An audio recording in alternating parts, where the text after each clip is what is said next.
C'est qu'ayant vécu quelques années à Montréal, je venais en vacances l'été, puis je voyais à Montréal qu'il y avait la jeunesse musicale à Oxford. Le maire de la Pau avait fondé les festivals de Montréal l'été. Puis je revenais à Nouveau-Brunswick, puis en été, je savais que c'était une période de vacances, il n'y avait absolument rien. C'était au niveau musique classique, il n'y avait absolument rien. Puis j'ai commencé à en parler beaucoup. Puis quand j'ai vu l'église de Petite-Rivière en 69, ma mère m'a dit, va voir l'église, j'ai vu. Puis étant claveciniste, on cherche des salles qui portent bien le son. Parce que les salles sèches, le clavecin, on ne s'entend pas jouer. Ça porte presque, on entend presque pas. Fait que j'ai dit, hey, c'est le fun si on faisait un... J'ai fait un essai en 71, j'ai fait un récital de clavecin, seul. Et il y a eu du monde, les gens ont aimé ça. C'était le déclencheur. Puis ensuite, après ça, ben, j'avais un bon agent qui est un bon ami à moi. On en a parlé, puis à la fin, on a eu un financement de mécène. Et on a osé, parce que les mécènes en question, et le mari de la madame était avocat, puis il a dit, écoutez, il faudra que vous soyez incorporé, une corporation, ça vous protège, puis en même temps, faites ça gros. Alors, appelez-vous le Festival international de musique baroque de la Mecque. Les gens ont ri de moi. Il dit, si ça foire, il dit, il n'a pas dit, ça va être fini. Mais si ça persiste, vous ne le regretterez pas. Et ça persistait. Qu'est-ce que ça a amené aux gens, à la région?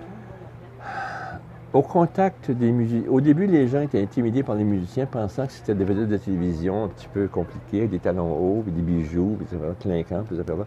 Puis ils se sont rendus compte que les musiciens, la plupart des musiciens, c'est des gens très ordinaires, terre à terre, qui aiment marcher nu-pieds dans le sable, qui aiment pêcher des coques, comme tout le monde.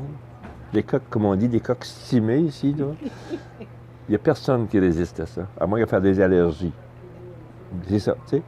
Alors, puis en plus, ben, un festival d'été, c'est la musique en vacances. Mais le niveau ne baisse pas pour autant. Moi, j'ai jamais fait de compromis pour la musique. Pour le niveau musical. Toujours. Le plus haut que j'ai pu me trouver. Puis étonnamment, même les plus grands noms qui ont circulé ici, puis il y en a, Dieu sait s'il y en a, vous regardez à l'entrée de l'église de Petite-Rivière, les grands noms qui ont circulé ici, on avait parlé des plus hauts. Ceux qui ne sont pas là, c'est parce qu'ils n'étaient pas disponibles. C'est impressionnant. C'est très impressionnant.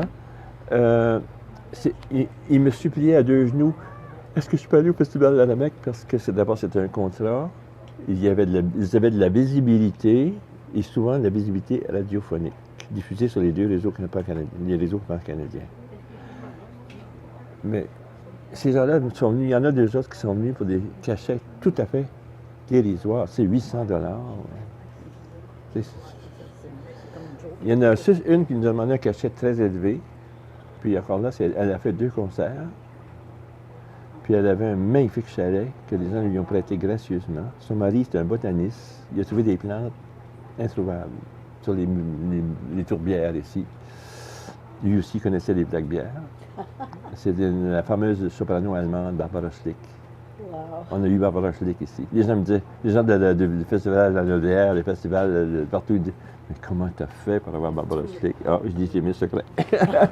C'est extraordinaire, extraordinaire.